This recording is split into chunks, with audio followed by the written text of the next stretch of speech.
Let's bring in Fred Hicks, Democratic strategist and president and CEO of the Hicks Evaluation Group, and Ashley Hayek, Ashley Hayek, forgive me, America First Works executive director. I was reading too fast in the teleprompter. She's also author of the new book, Beat the Elites. Thank you both for being with us. Thank you for having me. You know, Fred, I got to ask you, should the American people question why the Biden administration is just now, after years of record crossing, saying they've always known they have to use this earmarked money, that Mayorkas never mentioned it, and they've just been waiting to use these appropriated funds?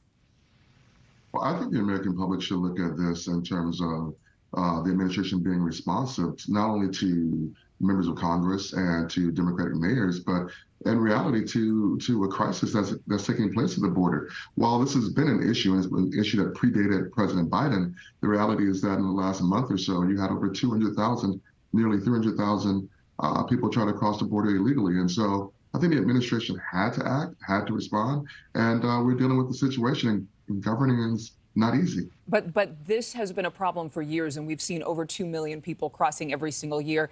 And Republican mayors and governors, as well as Democrats, have been sounding this alarm for years. So how do they explain this to their base? Oh, yes, we're being responsive. 3 years too late.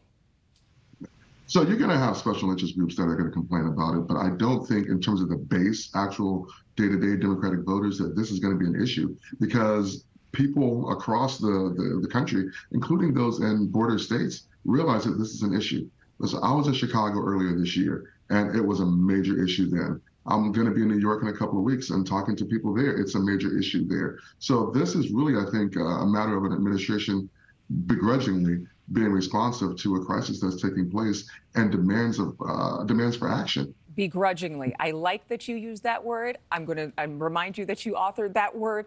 Ashley, obviously, this is a selling point for the Republican Party. This is going to be something that they probably hail, like President Trump demanding an apology. Don't know if they're going to get that, but they will maybe possibly be able to use this ahead of 2024, don't you think? Yeah, absolutely. This is a major political issue for President Biden, and he is definitely having to eat a lot of crow right now for having to go back on his campaign promise of not another foot of wall. You know, and it's also a testament to the Democrat Party and their failure and their complicity with all of the crisis that's happening. Look at New York City. They're forced to cut police and city services across the board that taxpayers contribute to. And for what? Illegals to kick them out of their hotel on their wedding weekend?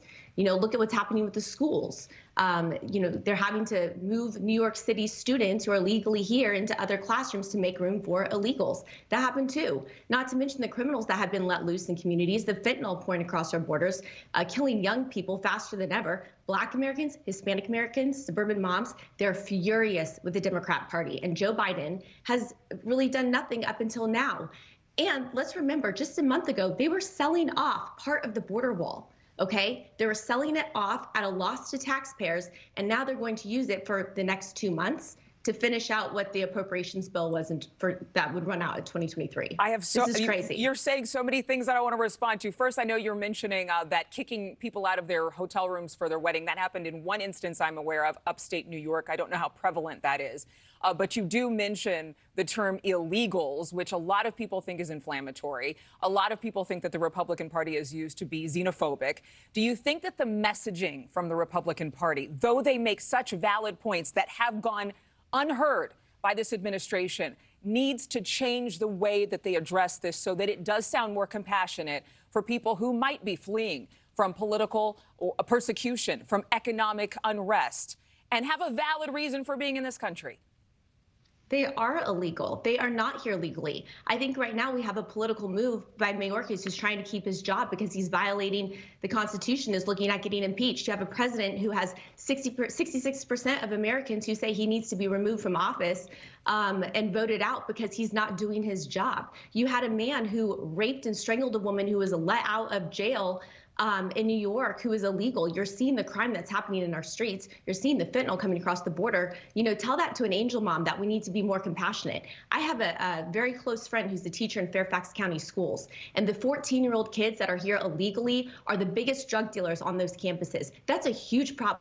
And if you think that suburban moms aren't going to show up next November and vote on issues like these, you're absolutely wrong. This is a huge political crisis for Joe Biden and Mayorkas. Fred, and they're in the wrong on this, not Republicans. Thank you for for watching. Go to newsnationnow.com to find News Nation on your television provider. And don't forget to click the red subscribe button below to get more of News Nation's fact-driven, unbiased coverage.